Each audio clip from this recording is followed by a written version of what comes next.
I have one slide, and it's got no numbers in it, no graphs, no bar charts. But the only reason I can get away with that is because of the outstanding material that's been presented before me, because the journey that we're taking is actually very, very similar to what Cablevision has developed and some of the other MVPDs in the United States. Europe is a very different market, the UK and continental Europe. Liberty Global, we're in 12 markets in Europe, 2 markets in Latin America, and with our acquisition of Cable & Wireless, that's going to grow. Tier 1 quad play, purveyor of advanced video services.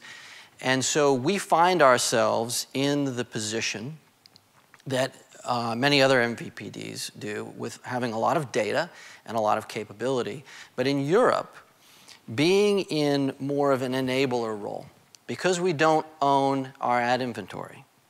So we're taking a slightly different approach. But I just wanted to kind of back up a little bit and just connect the dots on some of the things that we've learned from a very fundamental level of looking at this as non-advertising people. So actually looking into the industry and saying, well, if we're going to deliver this, what do the advertisers want? What do the broadcasters want? Because we have to, not having inventory ourselves, we have to partner with the broadcaster to make this happen. So we've learned some very interesting things about what the broadcasters want or think they want and some of the sensitivities around that. So there are really 3 things for us that seem to matter. And I'm assuming here that we've got the delivery layer covered. So our ability to deliver targeted ads into the home is something that we're in the process of building. The first is data.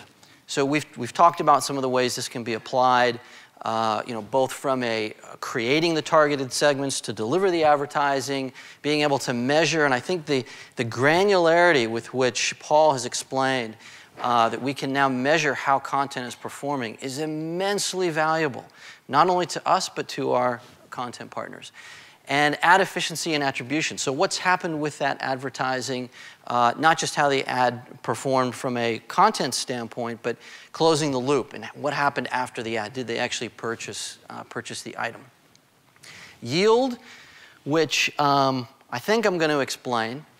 I've got an analogy here that's either going to be absolutely a disaster or it could work depending on your knowledge of, I mean, how many people in the room can explain what yield management is? Okay, then I'm going to do this. And then the last one is, and this is really, really important, is the way we make advertising connect with human beings. And if you talk to some of the senior leadership in agencies, one of the things they're concerned about is the actual physical format and the way those ads are getting to consumers or not getting to consumers. So I think that we deal with consumer data. We have a direct consumer relationship. And so one of the conversations that we're embarking on, because we have products that present video in alternative forms like VOD viewership is growing, the way ads exist within those products have to be different, and we have to be creative in the way we create those ads, the way we position those ads, and create some of those products. These 3 things connected, in our view, is the winning formula. And we think that, as some of the panelists have mentioned, this is an ecosystem approach. It's broadcasters, it's agencies, it's MVPDs, and this is the way we make the market.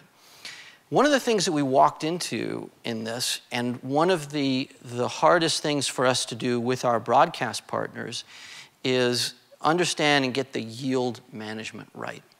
So what that means is that as we look at the data, and as we create the targeted advertising campaigns, and even if we come up with the most incredible creative, there is a pile of inventory that we have to look at much more intelligently in the way we use these products. So if we have targeted advertising and other advanced advertising products, one of the key questions for the broadcaster, the inventory owner, is when and how do I use those advanced advertising products? When is targeted advertising appropriate? And it's not as simple as it sounds. And there are many broadcasters that look at this and get very nervous about how these products are going to impact their core business. So I'm going to use the analogy of Farmer Bob, right? Farmer Bob has been farming corn for 50 years. That's all he knows how to do. But someone's going to come along and tell him, hey, I've got beets.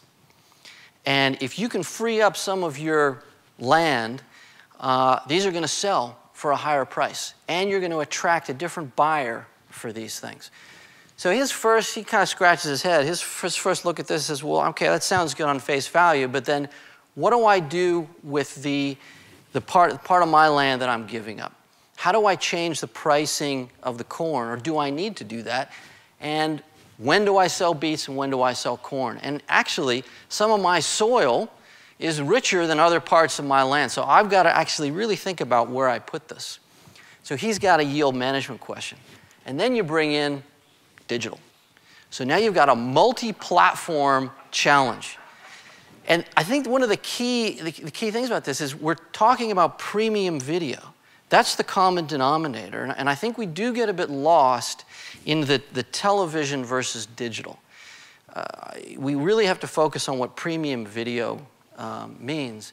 So now we've got these three opportunities, and we really have to think about when and how we use each. And there is now a lot of ad tech and vendors available that evaluate the inventory and evaluate the products and help the broadcasters decide how to use this.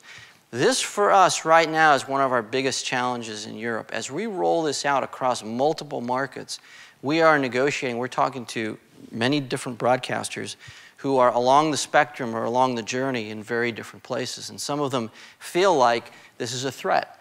Some of them don't fully appreciate the difference in the way some of these things are sold. So historically, we're used to selling things on a very flat basis, on a brand building basis. Someone spends a pile of money in a year. You do deals, once or twice a year.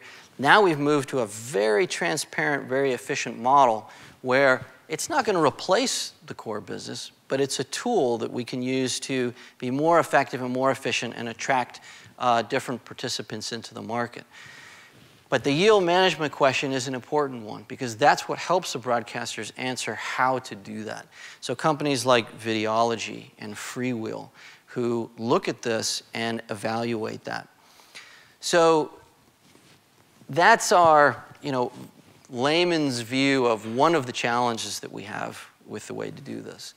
And I think, as we embark on this, we are in the process of really connecting the dots between these three things.